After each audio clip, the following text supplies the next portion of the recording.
Hi everyone, today I want to show you how I'm going to mix certain skin tones or skin colors, complexions, and it could be things like contour colors, anything like that. So last night I had such a fun swatching out the color palette again from my Etchr Mini 37 wells palette, and basically I wanted to swatch it out on a separate card that when I'm filming something and I want to refer to the color names for you, I can quickly do it if I'm not on this page, if that makes sense, because this page has larger swatches and takes up a bit of space. So that way I can see the colors very well, and I also kind of again group them in threes, which are easier for me to locate. Yeah, so let's start with just mixing a few skin tones, which I'm going to do on this side, and then on this side hopefully we will be able to create an illustration. And I already started on something last night which I really enjoyed, so I'll show you. So here again I have started on something which I already have put hair in there, and I've put some colors. It's not finished. I will work on it more to create more layers and sort of eyes, and put the nose in place and the beauty mark and kind of have it a more finished look. But this is just something I've been playing with, and today I want to show you the start of the illustration. I don't know if we're going to finish all of it in one video, whether they're going to be separate, I don't know yet, but that's what I wanted to share with you. And then in terms of the Etchr palette, so in here, so these colors here are on this palette. And this can be used as a mixing tray, but you can also use it as additional wells, which you can then use the lid of the palette as a mixing tray, which is what I'm doing here. And so that's that. In terms of brushes, here are the brushes that I enjoy using for this size of the illustration. So basically I use this brush, which is a Raven Jackson's brush 10-0, for laying the watercolor on the base of the face and the hair. So that's a nice and quick job, and also carries a lot of water, which is what watercolors love. So if I'd use something smaller, it wouldn't be the same effect, because it wouldn't carry as much water, and you want that watercolor effect. So that's for kind of this sort of large-ish or medium large areas. And then I have a smaller brush, which is a round 4. It's by Silver Black Velvet, and it holds a great tip, and it's just great for detailing, so around the eye or maybe some contouring of the face. It's good for that. Then for the lip, I actually quite enjoy using this Silver Line Jackson's number 4, which comes to a point, but it's a flat brush like that. It's sort of like a cat's tongue, and it gives me a good sort of point here to create a precise line for the lip if I wanted to have a very kind of strong edge. Then if I wanted to create freckles or really tiny details or an eyeliner, I would go for something as really tiny and small as this brush, which is so this one is a pure sable spotter brush. It's Jackson's number 2. It doesn't have to be a sable, you can go for some artificial ones, but I happen to have a pure sable spotter 1 and 2, so I've got even a smaller one, so that's that.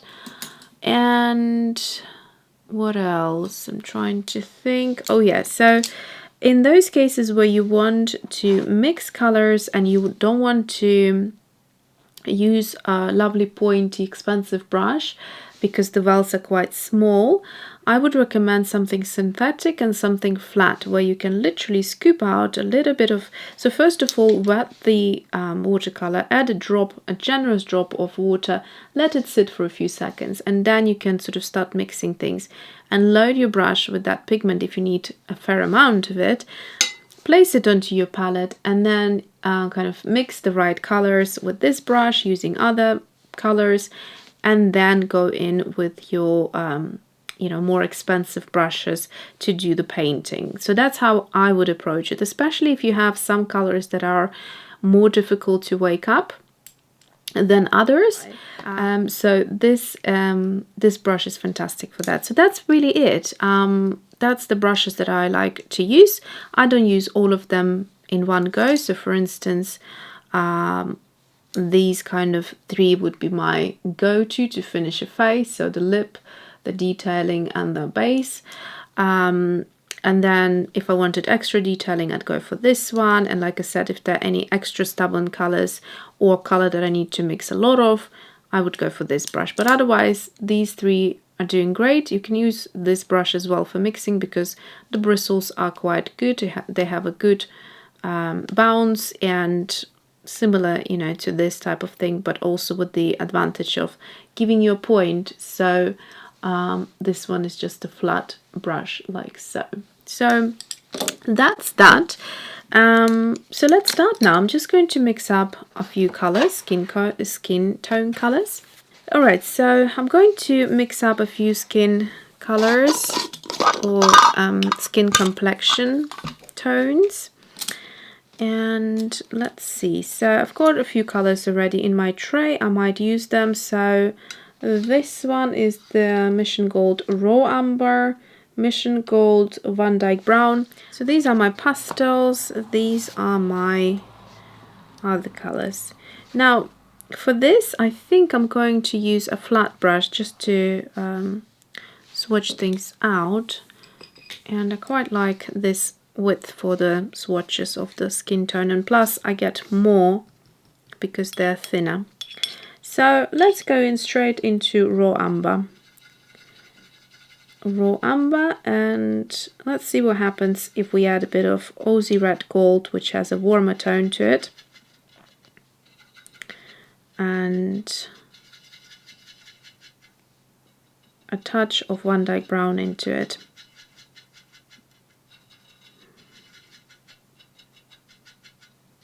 Also, I'm going to add a bit of red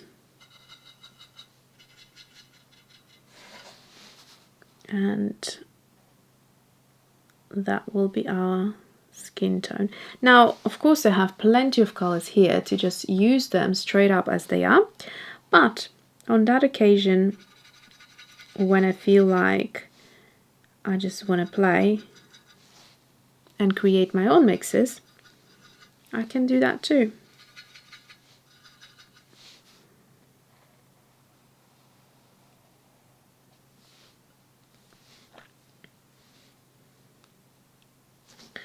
I'm going to introduce a little bit of this opaque peach.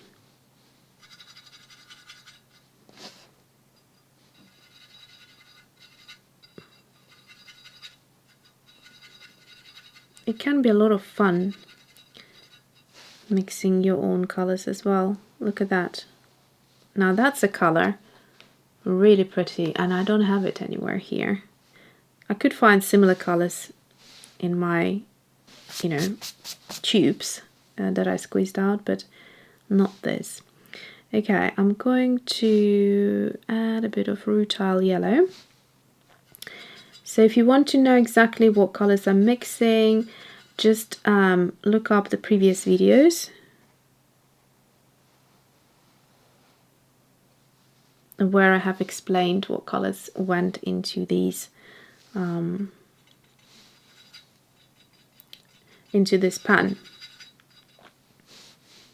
So now I'm just going to mix lovely different variations of this color. Now let's see what happens if we're going to actually darken it up a bit. So to darken it up, I have Naphthalene Maroon, and I have Van Dyke Brown, which I already used. So let's go into Naphthalene Maroon, which sits near Potter's Pink, and my Potter's Pink is this one here. So that's my Potter's Pink, which means this is Naphthalene Maroon. Tiny bit of it, just to begin with, and look, isn't that gorgeous? That's a beautiful color. Now, I won't be able to write down all the mixes because at the moment I have like so many colors, but who cares, you know? Just spend some time mixing these skin tones, playing around, and see what you get. So let's see what happens if we add a bit of that red tone into this. Think of skin, not just the skin color, but the darker parts of it, the lighter parts of it, the contouring of it. So although someone might have a light skin tone, they might have, you know, loads of different tones to their skin, and same thing goes for darker skin tones too.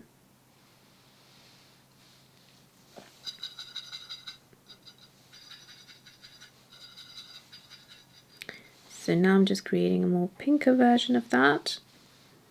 That's very similar to Sedona Genuine, or maybe not, but close to it anyhow. Okay, I want to create really intense dark skin tone colors. So for that, I'm going to go into Naphthalene Maroon and June Brilliant #2.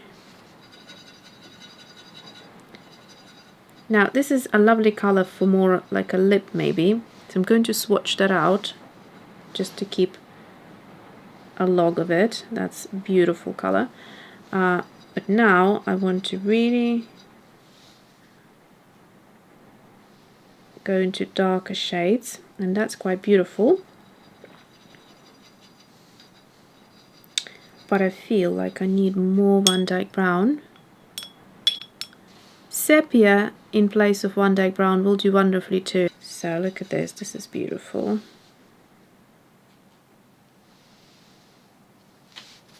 There we go. Now if I combine Van Dyke Brown and be quite generous with it, and now add a bit of Naphthalene Maroon,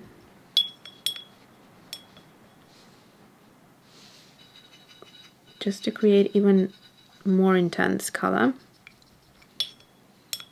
or deeper. Where is my Van Dyke? There we go, now that's quite rich. I'm going to go up the top here.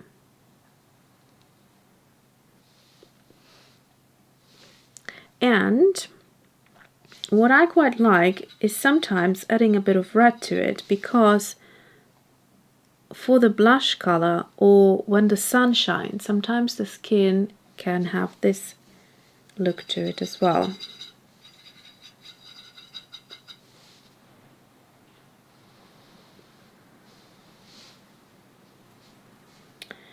Now let's see if we add a bit of this color here.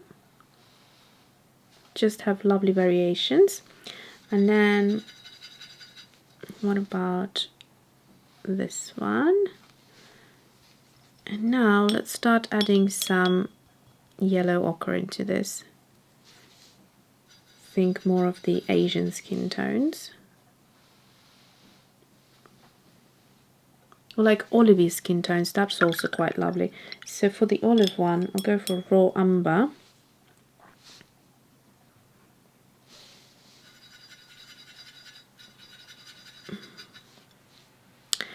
This is like my greenest color. If I had something a bit greener, that could be nice. And let's bring in a bit of that darker into it. So you can see the possibilities are endless. I'm just going to actually bring you a bit closer here